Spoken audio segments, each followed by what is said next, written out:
So, paano po ba mag-top up? So, simple lang po. Una, ang inyo pong driver o rider ay magre-request po sa inyo ng kanilang top up.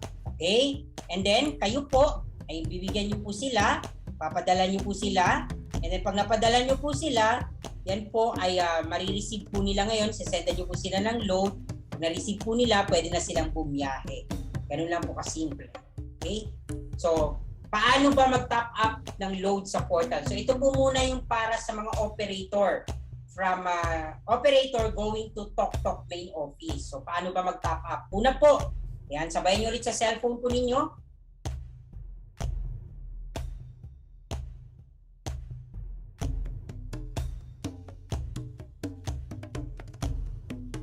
Kayo po ay punta lang po sa TokTok portal and then go to transaction. And then tap upload. Nakikita na po yung screen ko, no? Tap upload and then po reload. Yung may plus sign reload po doon. And then pili po kayo ng credit value. So pwede pong 2,000, 5,000, 10,000, 15,000, 20,000 at 25,000. And then once nyo po napili nyo na po kung ano pong value, kayo po ay maloloadan na po. Magpo-proceed na po kayo sa payment. Okay? So ito po yung mga payment method po na meron po tayo. So una po, pag kayo po ay mayroon na sa JC Wallet, pwede pong dyan. Yan lang po ang nag-iisang real time. So dapat po, hanggat maaari po, doon manggaling para po real time makuha nyo. Lalo na po kung kailangan agad ng rider nyo. Ngayon kung hindi pa naman nila kailangan, willing pa naman kayong, wala ka pa namang humihingi na rider, agahan mo na yung pagpa-top up kasi po, marireceive nyo po within 24 hours pa po yung bawat top up. At sa ngayon po, ang alam po, ang GCash, umaabot po ng 2 to 3 days. Kasi po bagong system nila to. Dati po kasi sa GCash real time din. Pero dahil nagbago po ng paano mag-top up sa GCash, kaya po nagkaroon na ng 2 to 3 days. Okay? Kasi po reference code na lang po ang ibinibigay ngayon ni PayPanda. Then doon nyo na po itatransact sa mismong GCash. Okay? So pag credit and debit card naman po, medyo mas mahal ang processing fee kasi 4.4% plus 35 pesos. So medyo mas mahal po yan. And then pag kayo naman po ay online banking, ayan po yung mga available na bank. So ang processing fee po dyan ay 25 pesos. At pag over the bank, processing fee naman po dyan ay 30 pesos. At mga abala. Di ba? Kasi pupunta ka pa mismong bangko. Okay? At dito naman po, over the bank na non-bank po, yan po yung ano ba yan? EasyPay, MLuelier, LBC, ayan po. Processing fee naman yan ay 35 pesos. Pag WeChat, ayan po, at GCash. Ayan nga po sa GCash, 2% plus the 25. Paano po ba yung 2%? So, halimbawa po 2,000, i-times po sa 2%, sa 0.02, yan pong amount na yan, idagdagan nyo pa ng 25 pesos. So, ganun po yung magiging parang babayaran po ninyo. So, let's say, yun nga po, 2,000 plus the processing. Okay? Clear po ba yan? Next time po, mag-aano po ako kung paano po gawin halimbawa sa GCash para po makita po ninyo kung paano ba yung proseso. So, pag nagpa-load na po ulit ako. Okay? Kasi ayoko naman na magpa-load po. Kasi meron pa po. Yan.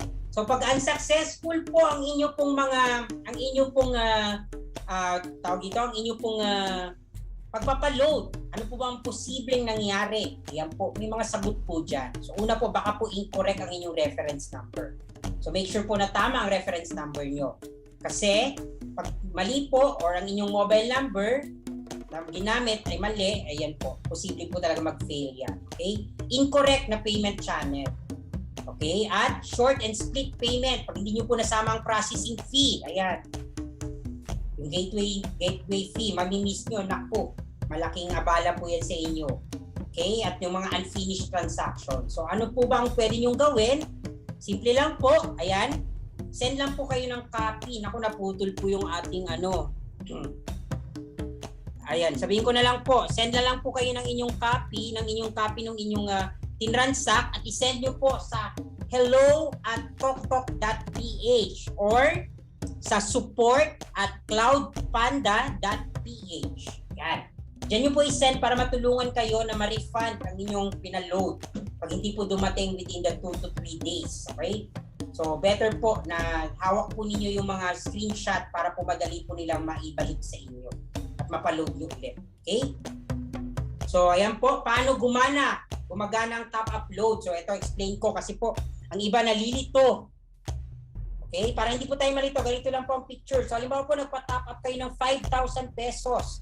So, ang ibabalik po sa inyo ni TokTok ay 6,750. Ang 5,000 po, doon po dadalhin sa ating pong TokTok Operator Portal. At ang 1,750 mag-a-appear po sa inyo pong JC Wallet. So, ang mag-receive nyo lang po talaga sa Operator Portal nyo ay 5,000 lang din. Okay? So, huwag nyo na po hanapin yung commission. Kasi po, yung commission, pumasok na po dun sa JC Wallet. Doon nyo na po tingnan sa portal ng JC Wallet. Okay? So, paano po gagana po yung 5,000? Halimbawa po, yung isang mong rider, nagpa-load. Nagpa-load siya, 1,000 pesos. So, magiging 4,000 na lang ngayon ang matitira sa Operator Portal mo. So, siningil mo yung 1,000. Bumalik na rin sa'yo yan. Either sa pamamagitan ng GCash or sa pamamagitan ng pag-send sa bangko, basta bumalik po sa inyo yung 1,000 dapat. Okay? And then, halimbawa yung pangalawang rider mo, nagpa-load naman 1,500. So, yung 4,000 mo natitira, pabawasan ulit yun ng 1,500, magiging 2,500. Okay? So, nagbayad ulit si rider to sa'yo. Bumalik yan. So, every time kasi na niloloadan mo yung rider, sinisingil mo siya. So, 2,500, another 1,000 nagpa-load sa'yo na rider 3. So, 1,500 na lang. 1,500, yung dahil sa 500 ulit, na rider 4. 0 na.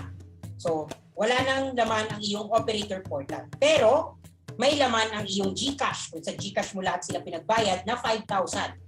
Tama po ba ako? Yan. Malinaw na. Or, yung 1,000 mo nandun sa iyong bangko. Kung online banking mo pinabayad. Or, on hand.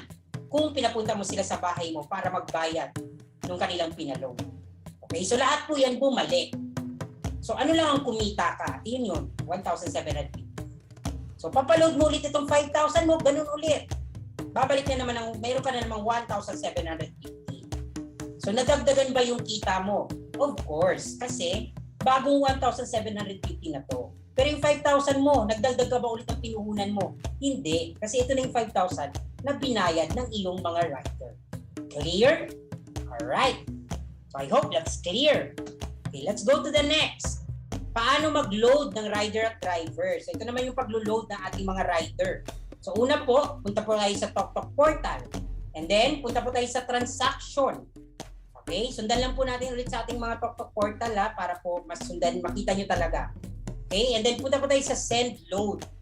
So, pag nakita po natin yung send load, dun po sa upper right, makikita nyo po yung plus send na sign. Ayan po, ganito mismo itsura. Then, piliin nyo po, pag kayo po ay nag-plus send na, maghahanap po yan ng rider. Sino pong rider ang loloadan nyo, yan po yung unang lalabas dun sa drop-down niya, at magkano po yung load na ipapaload nyo. Okay, fill-upan nyo lang po yung mga info na meron doon. So, pwede po natin ipaload sa mga rider, either 100, 200, 500, 1,000, or 1,500. So, hindi po tayo tumatanggap ng may 50 pesos. So, kung may rider ka mag-upload, pwede po ba mag-upload ng 150? Hindi po pwede. So, either 100 or 200 lang. Okay, pwede namang 300. Twice ka magsisend. Okay, 200 and 100. Thank you. And then,